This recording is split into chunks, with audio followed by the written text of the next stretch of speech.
Hein. Bonjour monsieur. Bonjour.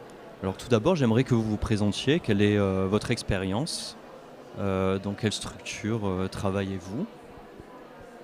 Alors je m'appelle Eric Serre, je suis directeur artistique et cofondateur du studio d'animation L'Effet Spécial. Ce studio est basé à la Villa Créative depuis cet été. Et historiquement, l'histoire d'Effet Spécial a commencé à Montpellier, puisque nous avons aussi un bureau à Paul Réalis dans la ville de Montpellier. La société L'Effet Spécial a 10 ans d'existence. Et pour nous aussi, cette année, c'est très important puisqu'on a ouvert cette antenne pour pouvoir offrir nos savoir-faire à de nouveaux partenaires, une nouvelle région, mais aussi de nouveaux producteurs pour offrir quelques solutions techniques, artistiques et philosophiques pour fabriquer un film d'animation. Est-ce que vous pouvez nous en dire plus sur la Villa Créative, justement? Quelques mots supplémentaires. Alors, la Villa Créative est un lieu qui accueille plusieurs sociétés, ainsi qu'une école d'animation très renommée.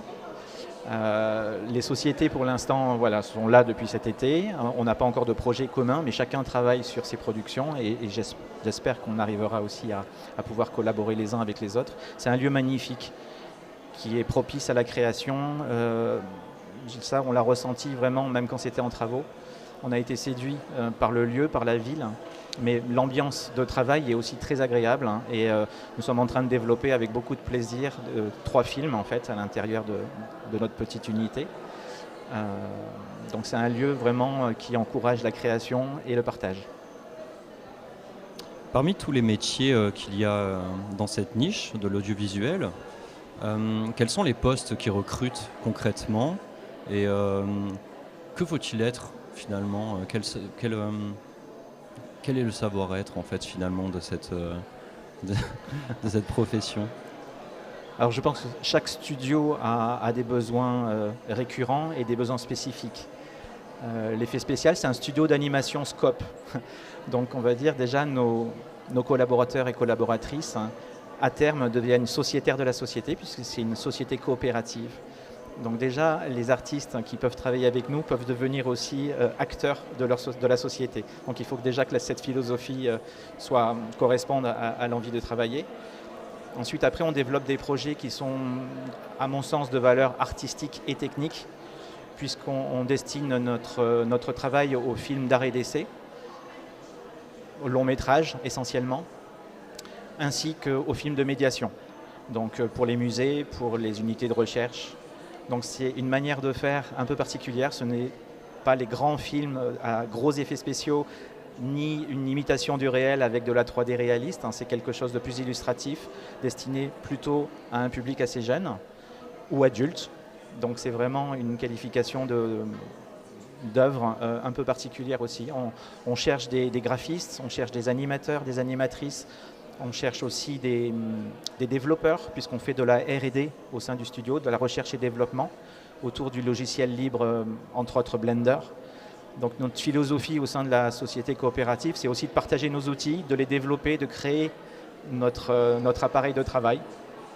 Ça nous semblait important dès le début, et on essaye aussi d'apporter ça à Avignon, puisqu'à Montpellier, il y a eu vraiment une résonance. On était un petit peu pionniers il y a 10 ans. Aujourd'hui, c'est quelque chose qui se démocratise de plus en plus et on démontre aussi qu'on peut réaliser des œuvres avec des outils que l'on fabrique nous-mêmes en 3D avec toutes les capacités possibles. Donc voilà, toute la palette de graphiques, de techniques et artistiques sont les bienvenus au sein d'Effet Spécial. Justement, si on veut prétendre à être dans l'un de vos projets, quelle formation, moi, si je veux, je dois faire ou je peux faire pour espérer participer à l'un de vos projets? Quels sont les métiers qui recrutent concrètement? Alors actuellement,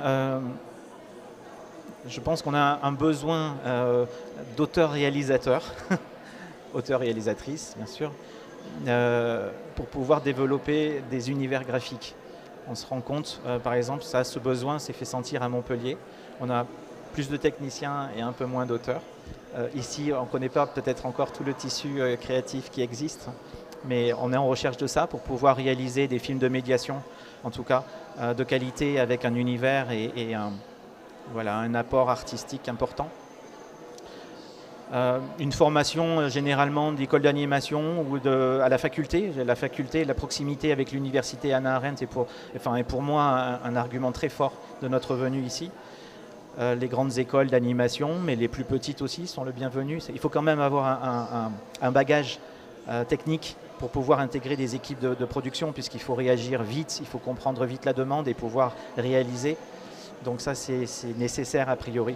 On travaille aussi beaucoup avec des étudiants de l'université, que ce soit ATI à Paris ou Paul Valéry à Montpellier, en création numérique. Donc ce sont des profils différents des écoles d'animation. Ils sont moins, on va dire, classiques. Ils sont plus développeurs, codeurs, mais ils ont la culture du numérique. Donc au sein de la structure, il arrive que des personnalités qui viennent pour du développement, à la fin font du décor par exemple. Donc dans la petite structure, il y a une quarantaine de salariés dans un an à peu près au sein d'Effets Spécial. L'unité à Avignon, il y a 5 personnes. C'est encore petit, mais on a la possibilité de changer de poste aussi si l'on a envie au sein d'Effets Spécial. C'est la liberté qu'on s'autorise.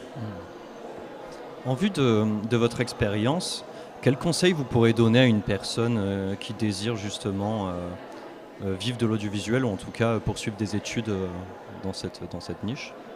C'est un métier merveilleux.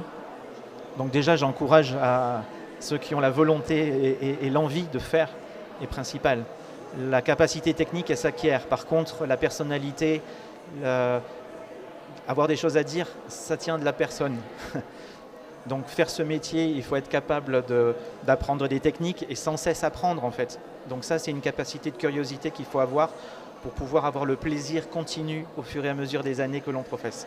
Ça me semble le conseil principal.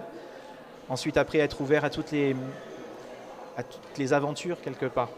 Chaque poste, chaque film a un intérêt. Il faut savoir pourquoi on le fait, mais il y a toujours à apprendre sur n'importe quelle production. Il faut le faire avec conscience et intelligence. Donc j'encourage toute personne, jeune ou moins jeune, à réaliser un film d'animation parce que c'est un métier quand même magique où on arrive à faire bouger des choses inanimées, où on arrive à créer des univers partant de rien. Et ça fait partie du cinéma, mais c'est aussi du dessin, c'est aussi de la danse, c'est aussi du son, de la musique. C'est un art très riche et très fort à mon avis.